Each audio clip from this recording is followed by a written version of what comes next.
Happy Swim Tech Tuesday, people. With being out of the water for so long, with COVID and everything else, when we get back in the water, people are going to be rushing to get in there and do as much as they can as quickly as possible. And whilst that's great, and it's great to have that enthusiasm, let's take a moment. Let's start as we mean to go on. Let's think about making life as easy as possible so that we can swim as fast as possible. So we can start about thinking about good habits, not just ploughing up and down the pool. First and foremost, let's think about good form. It doesn't have to be perfect. There's no such thing as perfect form because everyone's different. But think about good form so that we can swim with low effort or less effort than we have done previously. So that when you go and swim harder, that form stays together. So being in control of what you're doing will make a big difference. As a start, let's think about good body position. Good body position will make a difference to all of us because by keeping your hips up, it means there's less resistance. With less resistance, you can swim faster for the same effort, or you can swim easier and swim at the same speed. We all know that person who swims so much quicker with a pool boy than the rest of us, or puts a wetsuit on and catches everyone up, or even goes in front. So this is something that will benefit kind of all of us, but the people who are a little bit newer to swimming or struggle unless they've got a pool boy or a wetsuit, they rely on that. This will help me even more. So your primary focus when you're in the water, that foundation should be good posture. Good posture sets you up for everything else you do. And that doesn't mean that you've got to be rigid like a broom handle. It just means being in the right position. So many people spend all their time looking forward, and that's a human imperative. That's a survival instinct. Problem is, as soon as you start lifting your head, your back starts to arch, you look like a banana, your hips start to sink, and things start to become harder. So when you're thinking about good posture, what I want you to do is I want you to think about lifting your ears away from your shoulders. You don't have to look directly down underneath you. A lot of people ask, should I be looking forward, should I be looking down? It's going to be looking closer to straight down at the bottom, but it doesn't have to be directly down. But if you think about that as a starting point, you can always lift your eyes a bit further forward. So your starting point is thinking ears away from your shoulders and look down at the bottom. And we're going to think about that good posture as much as possible. From there, everything else will follow. So being in a good body position will mean it's easier to pull with your arms. It's easier to kick with your legs. It'll make life easier to breathe. And that's quite important. So when we're thinking of posture, we want to think about a long neck and a long spine, keeping that chin nice and neutral. So we want to be there. And what happens if your chin goes up like that and you start looking forward? Your back starts to round and arch. So it's nice and tall through here and engaging those core muscles. Always keeping those eyes neutral to your spine. A great exercise to practice this good posture is the dead man float. It's so called because it's how you find a dead person in the water, and I get everybody doing it, or practically everybody doing it when they come in for their first session with me, whether they are completely new to swimming or whether they're quite experienced, potentially even quite fast, because it's a really good way of trusting your body to float on the water, or trusting the water to support you. And the more we can get the water to support your body, the less you fight it. The more you fight the water, the more you're disturbing it, you're adding air to it, the more likely you are to sink down. So it's really counterintuitive. Your brain is telling you need to be moving to stay afloat. And actually, even with your lungs, you all float to a certain extent. Even if you float vertically, you will stay up. So you're going to start in a completely relaxed, floppy position. Lungs full of air, and let everything go floppy. You'll be in a position I call the hunchback. So you'll be like that to some degree. Some people, their legs will be hanging right down underneath them. Some people, their legs might be right up by the surface if they're slightly less physically dense, carrying slightly less muscle. But in some way, shape or form, everything will be hanging below the surface. Take a relax, take an extra breath, and this time you're going to start in that dead man, and you're going to do 3 things. The first thing you can do, you're going to lift your ears away from your shoulders. You're going to lengthen your neck. You're going to try not to bury your head down, not going to lift your eyes up, just long neck away from your shoulders.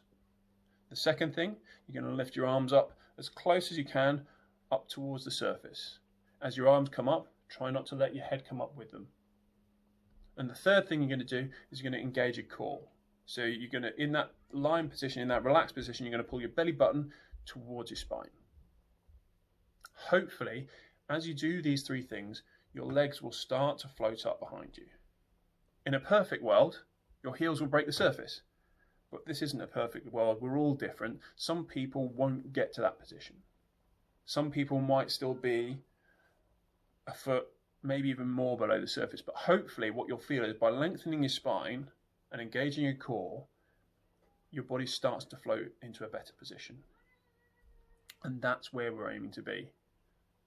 So with our dead man float, when we're in the water, we want to let everything go floppy. Your arms and legs nice and relaxed. So you're hunched over, your lungs are full of air, so they're keeping you up. And then once you've settled in the water, you're going to lengthen, pull your ears away from your shoulder, and lift those arms up towards the surface in front of you. Some people can get all the way up to horizontal, but if your shoulders don't allow, lift them as far as you can. It might only be to there. You might get further.